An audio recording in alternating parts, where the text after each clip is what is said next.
আসসালামু আলাইকুম। সবসময় মাছ মাংস না খেয়ে মাঝে মাঝে একটু আলাদা ধরনের ভর্তার রেসিপি ট্রাই করা যেতে পারে। আজকে আমি মজাদার একটা ভর্তা তৈরি করব। আমি কুমড়া পাতা দিয়ে এই ভর্তাটা তৈরি করব। আমি এভাবে কুমড়া পাতা বেছে নিব। এই কুমড়া পাতাগুলো একদম ফ্রেশ, এগুলো গ্রাম থেকে নিয়ে আসা হয়েছে। আমি সবগুলো কুমড়া পাতা বেছে নিয়েছি। এখন আমি এগুলো ধুয়ে নিব। এবার চুলায় একটা প্যানে 1/3 কাপ সরিষার তেল দিব। চাইলে আপনারা সয়াবিন তেলও দিতে পারেন। এর সাথে দিব কিছু পেঁয়াজ কুচি আর কিছু খোসা ছাড়ানো রসুনের কোয়া। এগুলো একটু সফট করে ভেজে নিব।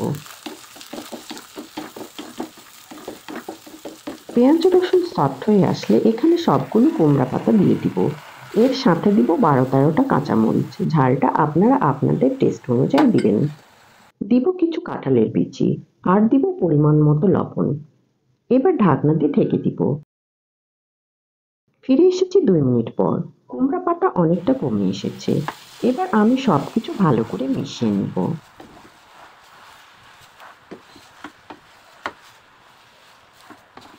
এর সাথে আমি একটু হলুদও দিব। আপনারা চাইলে নাও দিতে পারেন।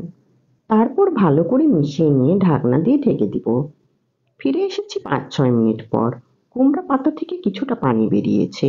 এই পানি দিয়েই সবকিছু সিদ্ধ হয়ে যাবে। এখানে আর অতিরিক্ত কোনো পানি দিতে হবে না। আবারও ঢাকনা দিয়ে ঢেকে দিব যতক্ষণ পানিটা শুকিয়ে না যায়। ফিরে এসেছি 5 মিনিট পর। পানিটা শুকিয়ে গিয়েছে। এর সাথে সবকিছু সিদ্ধও হয়ে গিয়েছে। এখন আমি এই কুমড়া পাতাগুলো একটু ভাজা ভাজা করে নিব যাতে এর গায়ে কোনো পানি না থাকে। কুমড়া পাতাটা ভাজা ভাজা হয়ে গিয়েছে। এখন আমি এগুলো তুলে নিব। এবার আমি সবকিছু ঠান্ডা করে নিব। কুমড়া পাতাগুলো ঠান্ডা হয়ে গিয়েছে। এখন আমি এগুলো একটা ব্লেন্ডারের জারে করে ব্লেন্ড করে নিব। এই কাজটা আপনারা শিলপাটায় করে নিতে পারেন। শিলপাটায় করলে এই ভর্তাটা বেশি মজা হয়। অসম্ভব মজার কুমড়া পাতার ভর্তা একদম রেডি। এটা গরম ভাতের সাথে খেতে ভীষণ মজা লাগে। আমার রেসিপিটা যদি ভালো লেগে থাকে প্লিজ একটা লাইক করবেন আর এরকম আরো মজার মজার রেসিপিতে আমার চ্যানেলটা সাবস্ক্রাইব করবেন আর আমার পেজটাকেও ফলো করে আমার পাশে থাকবেন। আপনারা সবাই ভালো থাকবেন। আল্লাহ হাফেজ।